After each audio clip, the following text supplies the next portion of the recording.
కార్తీక దీపం సీరియల్లో కాంచన ఫోన్ ఇవ్వరా, ఇప్పుడే మా అన్నయ్యకి ఫోన్ చేసి ఈ గాడిదని మా ఇంటి మీదకి ఎందుకు వదిలేసావో ఫోన్ చేసి అడుగుతాను గట్టిగా అని చెప్పేసి అంటుంది కాంచన. అత్త అంటుంది జ్యోత్స్న. నోరు మీవే, నా కొడుకుని కోడల్ని విడదీయడానికి నీకేం హక్కుంది అని అంటుంది కాంచన. అది మీ కొడుకు కోడలే నాకు ఇచ్చారని అంటుంది జ్యోత్స్న. అదే అదే అదే మీ నాన్న అడుగుతాను. బాగా తెగించి తిరుగుతున్నావే అని అంటుంది కాంచన. ఆగమ్మా ఆగమ్మా అంటాడు కార్తీక్. బాయ్. కంపెనీని ఈవిడి గారి చేతుల్లో కానీ పెడితే కంపెనీ అడుక్కు తింటుంది. కంపెనీ వాళ్ళందరూ పని వాళ్ళంతా అడుక్కొని తినాలి అని అంటాడు కార్తీక్. బావా అంటుంది జ్యోత్స్న. బావా ఏంటి నువ్వు సాధించింది ఏంటి? స్ట్రైకులు, బందులు, ధర్నాలు ఇవే నువ్వు సాధించింది. నెంబర్ 1 కంపెనీని నాశనం చేసావు. ఉద్యోగుల జీవితాలని తగలబెట్టావు. మళ్ళీ నువ్వు CEO అవుతున్నావనేసి అందరికీ మోషన్స్ పట్టుకున్నాయి. నువ్వు టెంపరీగా CEO అవుతున్నావని తెలిసి అందరూ ఊపిరి పీల్చుకున్నారు.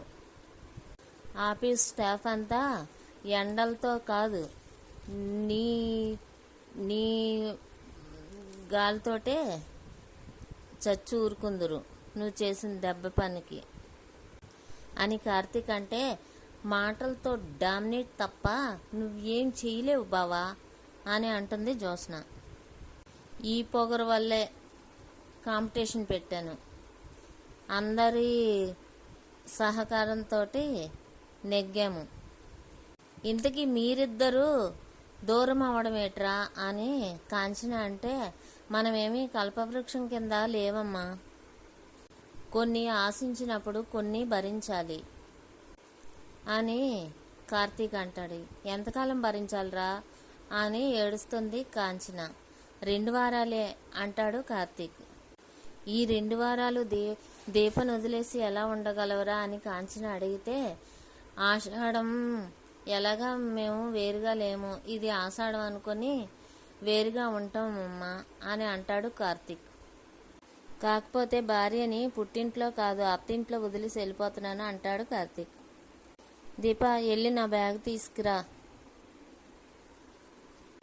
అని కార్తీక్ అంటే, మా అన్నయ్యతో నేను మాట్లాడుతాను అంటుంది కాంచన. ఇంకా మాట్లాడడానికి ఏమీ మిగలలేదమ్మా అంటాడు కార్తీక్. అత్త ఇప్పుడు క్లారిటీ వచ్చిందని జ్యోత్స్న అంటే, చెట్టు నీడనున్న నా కొడుకుని పడగ నీడల దగ్గరికి పంపిస్తున్నావు అని అంటది కాంచన. అదేమీ విషము పడగ కాదు అత్త అంటుంది జ్యోత్స్న. అంతకంటే ప్రమాదకరమైన దానివే నువ్వు. నీ కోడలు పోటీకి రాకపోతే ఇదంతా జరిగేది కాదు కదా. అప్పుడు నువ్వు నిందించాల్సింది నన్ను కాదు నీ కోడల్ని అని అంటుంది జ్యోత్స్న. బావా నేను బ్యాగ్ పట్టుకుంటాను అంటుంది జ్యోత్స్న. నువ్వెందుకు, నేను పట్టుకుంటాను అంటాడు కార్తీక్. ఆషాఢం పెళ్లి కొడుకుని దగ్గరుండి తీసుకెళ్ళాలి బావా అంటుంది అని బ్యాగ్ తీసుకుంటుంది జ్యోత్స్న. అమ్మ జాగ్రత్త, మాస్టర్ మీరు ఇంటికి వెళ్ళండి, దీప జాగ్రత్తగా ఉండు అని కార్తీక్ చెప్పేసి బయలుదేరుతారు. శౌర్య అడిగితే ఏం చెప్పాలి బావా అని అడుగుతుంది దీప. నాన్న ఊరెళ్ళాడని చెప్పు అని కార్తీక్ అంటాడు. ఇంకెంతసేపు బావా పద అని చెప్పి చేయట్టుకుని లాగు తీసుకెళ్ళిపోతుంది. అత్త bye, Deepa bye, all of you అందరికీ బాయ్, మళ్ళీ 2 వారాల తర్వాత కలుద్దాం అని అంటూ తీసుకెళ్ళిపోతుంది జ్యోత్స్న. ఇంటికి తీసుకొచ్చేస్తుంది. ఏమే జ్యోత్స్న, నా మనవడికి చివరికి డైవర్ అయ్యావన్నమాట అని పారిజాతం అంటుంది. నీ మనవడు ఇప్పుడు ఆషాఢం పెళ్లి కొడుకులే అని జ్యోత్స్న ధీమాగా అంటే, ఏంటన్నవి అని పారిజాతం అంటుంది. చూసే యాంగిల్ని బట్టి అర్థం మారిపోతుంది అనేసి జ్యోత్స్న అంటే, నువ్వు ఏ యాంగిల్లో చూస్తున్నావో అని అంటుంది పారిజాతం. ఇప్పుడు బావకి నేను మార్గదర్శిని, అంతేకాదు దిశానిర్దేశకురాలిని కూడా. ఓహో అనేసి అంటాడు కార్తీక్. సరళం చెప్తుందంట, జాగ్రత్తగా విను అంటది పారిజాతం. సరళం చెప్తుందంట, ఎల్లు అనేసి అంటుంది పారిజాతం. నువ్వు పెట్టి కండిషన్లు విని మీ అమ్మ నీ మీద కోపంగా ఉంది, వెళ్ళు అని పారిజాతం అంటుంది. నిన్ను పచ్చడి చేస్తుంది అంటుంది పారిజాతం. నో ప్రాబ్లం బావా అని పారిజాతం అంటుంది. పద అనేసి అంటుంది జ్యోత్స్న. దిశానిర్దేశకురాలివి నువ్వే కదా, నువ్వు ముందు నడు, వెనకాతలు నేను వస్తాను అంటాడు కార్తీక్. నా అడిజాడల్లో నడుస్తావా బావా, నా అడుగులో అడిగేసుకుంటూ రా బావా అంటుంది జ్యోత్స్న. ఒరే మనవడా, దాని కండిషన్లకి ఒప్పుకోకుండా ఉండాల్సిందిరా మనవడా అని అంటుంది పారిజాతం. ఒప్పుకోక తప్పలేదు పారు అని అంటాడు కార్తీక్. పద అని కార్తీక్ అంటాడు. మీకు ఏ దారి లేకుండా చేసే బాధ్యత నాది అని మనసులో అనుకుంటుంది పారు. హాయ్ మమ్మీ, జరిగిందంతా వినే ఉంటావు కదా అని జ్యోత్స్న అంటుంది. అది అడుగుదామని ఎదురు చూస్తున్నాను అని సుమిత్ర అంటుంది. జరిగిన దాంట్లో ఏదైనా తప్పేమైనా నాది ఉంటే ఇప్పుడే దీపని పోటీల్లోంచి తప్పుకోమనండి, నేను సారీ చెప్తాను అని జ్యోత్స్న అంటుంది. దీప పోటీల్లోంచి తప్పుకుంటే నువ్వు దేనికి సారీ చెప్పాలి అని పారిజాతం అంటుంది. అయినా నీ తప్పు ఉంటే దీప పోటీలోంచి తప్పుకోవడం ఏంటి అని దశరథ అంటాడు. నన్ను సీఈఓని చేస్తామన్నారు, తరువాత దీపం తీసుకొచ్చారు, నాతో పోటీ పెట్టారు, ఇద్దరికీ సమానంగా ఓట్లు వచ్చాయి, అది నా తప్ప? బావ సీఈఓ కాబట్టి అన్నీ తెలుసు, దీపం దగ్గరుండి గెలిపిస్తాడు. నువ్వు మమ్మీ ఒక కూతురిగా నేను ఓడిపోవడం నీకు ఇష్టమైన మమ్మీ అనేసి అంటుంది జ్యోత్స్న. ఓడిపోవడం ఇష్టం ఉండదని సుమిత్ర అంటుంది. కానీ భార్యాభర్తల్ని విడదీయడం తప్పు కదా అని అంటుంది సుమిత్ర. ఒకవేళ దీప నన్ను ఎదిరించుంటే నేను వేరేగా నిర్ణయం తీసుకుందనేమో. వాళ్ళిద్దరూ నా కండిషన్కి ఒప్పుకున్నప్పుడు నేనేం చేస్తాను మమ్మీ? ఇవన్నీ నువ్వు బాగానే చేస్తున్నావు, కానీ పెద్దవాళ్ళం మేము మొహాలు చూసుకోవాలి కదా అని సుమిత్ర అంటుంది. అదేమి మీకు రాకూడదని నేను ఇదంతా చేస్తున్నాను అంటుంది జ్యోత్స్న. అందుకనే నేనే అత్తింటికి వెళ్ళి 2 వారాలే అత్త అని చెప్పి దగ్గరుండి నేనే తీసుకొచ్చాను, దీంట్లో ఎవరు ఏమీ అనుకోకుండా. బావా ఇప్పుడే చెప్పు, దీపని పోటీల్లోంచి తప్పుకుంటే ఇప్పుడే నువ్వు వెళ్ళిపోవచ్చు అని అంటుంది జ్యోత్స్న. ఏం అక్కర్లేదు పెద్ద మేడం గారు అని అంటాడు కార్తీక్. విన్నావా మమ్మీ, ఇందులో నాదేమైనా తప్పుందా అంటుంది జ్యోత్స్న. సరే మీరు ఒకటి అనుకున్నారు కదా, కానివ్వండి, పెద్దవాళ్ళు బాధపడే పరిస్థితిని తీసుకురాకండి అని సుమిత్ర అంటుంది. ఇక్కడ అంతా బాగానే ఉంటుంది, పాపం దీపే కొంచెం ఇబ్బంది పడుతుంది, అయినా అత్తగారు ఉన్నారు కదా బాగానే చూసుకుంటారులే అని పారిజాతం అంటుంది. బావా ఈ రోజు నుంచి 2 వారాలు గెస్ట్ రూమ్లో ఉండొచ్చు అని అంటుంది జ్యోత్స్న. హ్యాపీ అని అంటాడు కార్తీక్. అయితే పెద్ద మేడం గారు 2 వారాలు గెస్ట్ రూమ్లో ఉండాలన్నమాట అనేసి అంటాడు కార్తీక్. అవును అంటుంది జ్యోత్స్న. అరే కార్తీక్ నీతో మాట్లాడరా అని దశరథ్ అంటే, రండి మావయ్య రూమ్కి వెళ్ళి గెస్ట్ రూమ్కి వెళ్ళి మాట్లాడుకోవచ్చు అంటాడు కార్తీక్. ఇది వరకు ఆ రూమ్ నీదే కదరా అంటాడు. సరేలే పదరా అంటాడు శ్రీమన్నారాయణ. జ్యోత్స్న ఇల్లు ఫ్రెష్ అవ్వు, భోంచేదు గాని అని సుమిత్ర అంటుంది. మొత్తానికి నువ్వు సాధించావు అని పారిజాతం అంటుంది. ఏంటి నువ్వు ఎగస్ట్రాలు చేస్తున్నావు అంటుంది జ్యోత్స్న. నేనేం చేశానే అని పారిజాతం అంటే, దీపం మీద సానుభూతి చూపిస్తున్నావు కదా అని జ్యోత్స్న అంటుంది. వాడికి అనుమానం రాకూడదని అని అంటుంది పారిజాతం. మళ్ళీ వెంటనే మాట మార్చావు అంటుంది జ్యోత్స్న. నువ్వు బాధపడకుండా అంటుంది పారిజాతం. ఇలా మాట్లాడితేనే బావకి మన మీద అనుమానం వచ్చేది అని జ్యోత్స్న అంటుంది. రానివే, నేను జాగ్రత్తగా ఉంటాను కదా అని అంటుంది పారిజాతం. కార్తీక్ ముందు జరిగిందంతా గుర్తు తెచ్చుకుంటాడు.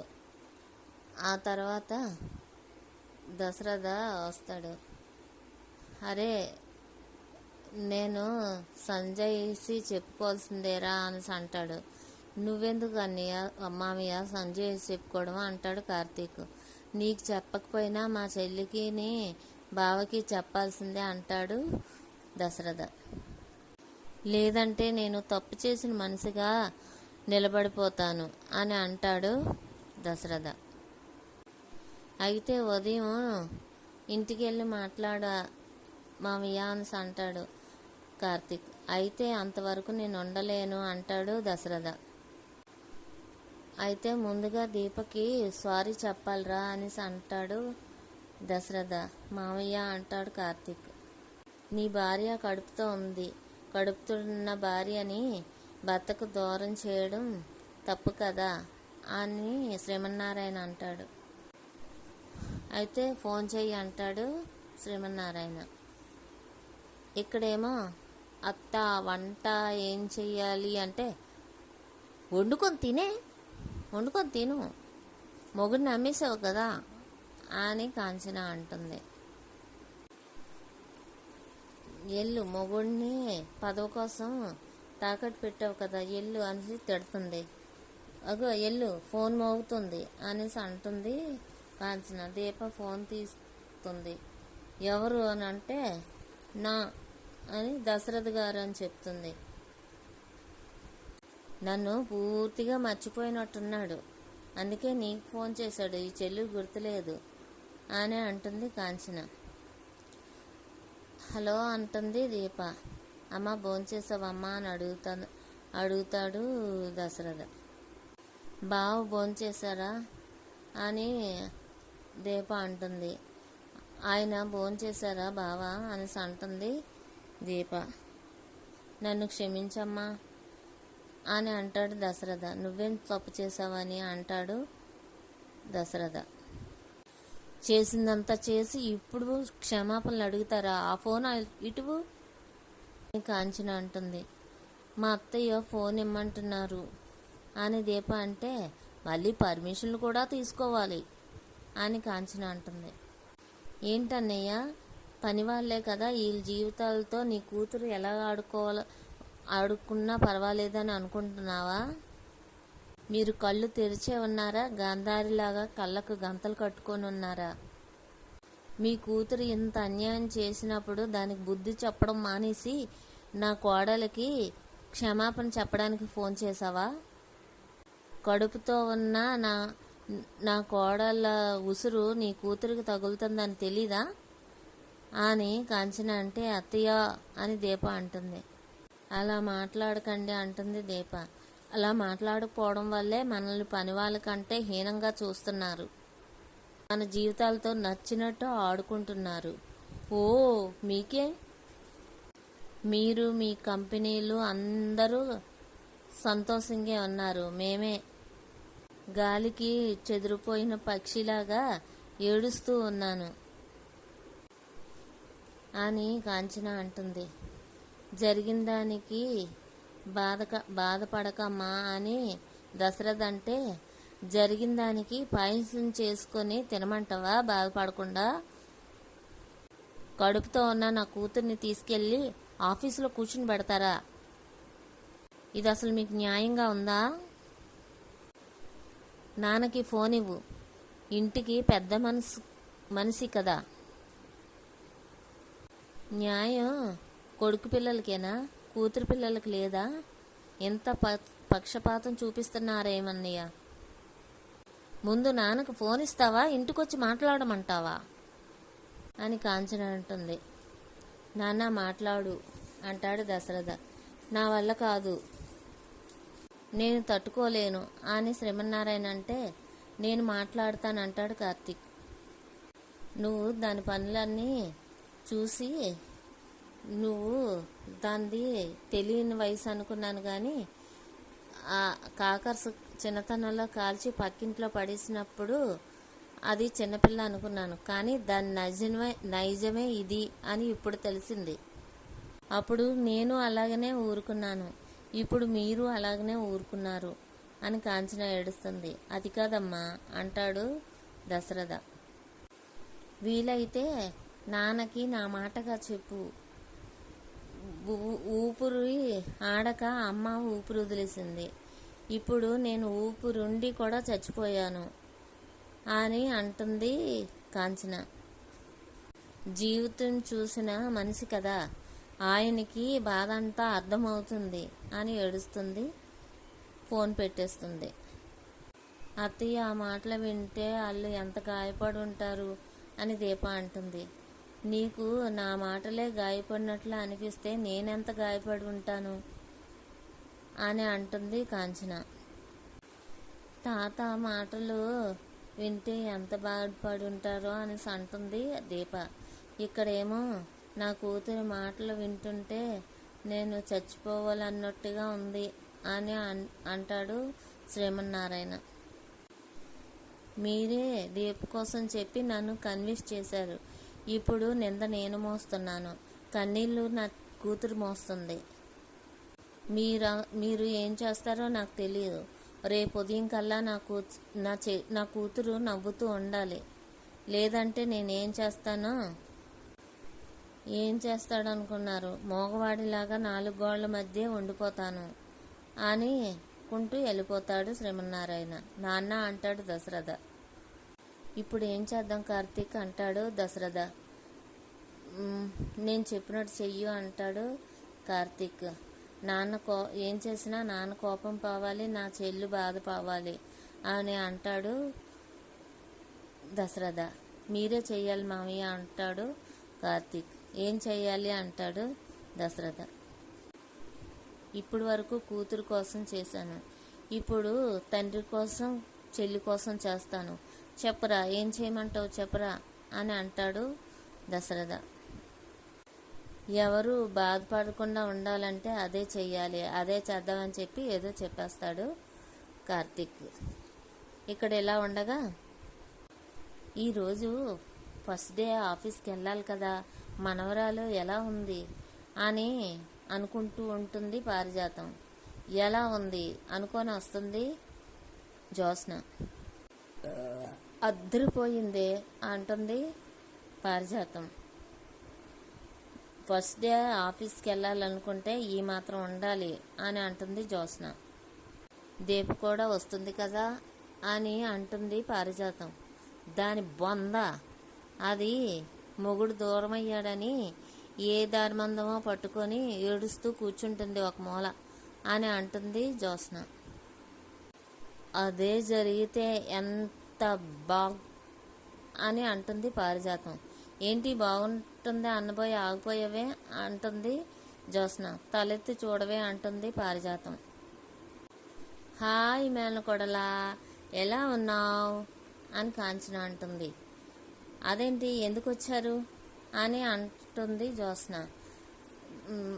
మేనత్తతో మాట్లాడే పద్ధతి ఇదేనా జ్యోత్స్న అని గట్టిగా అరుస్తాడు దశరథ. నేను బావతో కలవకూడదని 2 వారాలు నేను కండిషన్ పెట్టాను కదా, ఎందుకు వచ్చారు అనేసి అంటుంది జ్యోత్స్న. ఇప్పుడు కాదని ఎవరన్నారు పెద్ద మేడం అని కార్తీక్ అంటే, ఇప్పుడు దీప ఎందుకు వచ్చింది అంటుంది జ్యోత్స్న. నేను తీసుకొస్తే వచ్చింది అని కాంచన అంటుంది. నువ్వెందుకు వచ్చావత్తా అంటుంది జ్యోత్స్న. నా కూతుర్నే నువ్వెందుకు వచ్చావని అడుగుతావా అని కోపంగా అంటాడు శ్రీమన్నారాయణ. నా మేనకోడలు నన్ను అడుగుతుంది నాన్న అని అంటుంది కాంచన. నువ్వు అడగవే అని అంటుంది కాంచన. నువ్వెందుకు వచ్చావు అంటుంది జ్యోత్స్న. నువ్వెందుకు వచ్చావు అంటుంది కాంచన. ఇది నా పుట్టిల్లు కాబట్టి అంటుంది జ్యోత్స్న. ఇది కూడా నా పుట్టిల్లు కాబట్టే అంటుంది కాంచన. నీ అనుభవంతో తెలివితేటలతో పోటీ పడలేనత్త అని జ్యోత్స్న అంటే, పోటీ పడమని ఎవరు చెప్పారు అని కాంచన అంటుంది. ఇది నీ పుట్టిల్లు కాబట్టి రావచ్చు. దీప్ ఎందుకు వచ్చింది అంటుంది జ్యోత్స్న. దీప్ ఎవరు అంటుంది జ్యోత్స్న. నీ పక్కనుందే ఆవిడే అంటుంది జ్యోత్స్న. ఓ అదా నా కోడలు అంటుంది కాంచన. రెండు వాటే కదా అంటుంది జ్యోత్స్న. దీప ఈ ఇంటికి రాకూడదు కదా అని అంటుంది జ్యోత్స్న. అదే మాట ఎందుకు అలా గడిగడికి అంటున్నావు అని దశరథ అంటాడు. నీ కోడల్ని తీసుకొని ఎందుకు వచ్చావు అని జ్యోత్స్న అంటే, నా కొడుక్కి ఆఫీస్ పని మీద ఊరెళ్ళాడు, అందుకే నాతో తీసుకొచ్చాను అని కాంచన అంటే, ఏంటి కాంచన మళ్ళీ చెప్పు, నీ కొడుకు ఎక్కడికి వెళ్ళాడు అని పారిజాతం అంటుంది. నా కొడుకు ఆఫీస్ పని మీద బయటికి వెళ్ళాడు అని అంటుంది కాంచన. మరి వీడెవడు అని అడుగుతుంది పారిజాతం. వాడు మీ డ్రైవరు అంటుంది కాంచన. మరి దీప నీ కోడలైతే దీప భర్తేడి అని అడుగుతుంది పారిజాతం. దీప భర్త ఆఫీస్కి వెళ్ళాడని చెప్పాను కదా అని కాంచన అంటుంది. మరి వీళ్ళ ఆవిడ ఏదని కార్తీక్ వైపు చూపిస్తుంది పారిజాతం. వీళ్ళ ఆవిడ పుట్టింట్లో ఉంది అని అంటుంది కాంచన. నా ఒక్కదానికి ఎలా వినబడుతుందా అందరికీ వినిపిస్తుందా అని పారిజాతం అంటే, అందరికీ ఇలాగే వినిపిస్తుంది అని జ్యోత్స్న అంటుంది. నీ కొడుకు ఆఫీస్ పని మీద బయటకు వెళ్తే కోడలు తీసుకొని నీ పుట్టింటికి రావడం ఎందుకు అని పారిజాతం అంటే, నా కొడుకు మనవరాలు లేకపోతే నేను ఒక్కదాన్నే అక్కడ ఉండడం ఎందుకు నా పుట్టిళ్ళకి రాక అని అంటుంది కాంచన. ఈ రోజు భాగం ఇంతటితో పూర్తవుతుంది.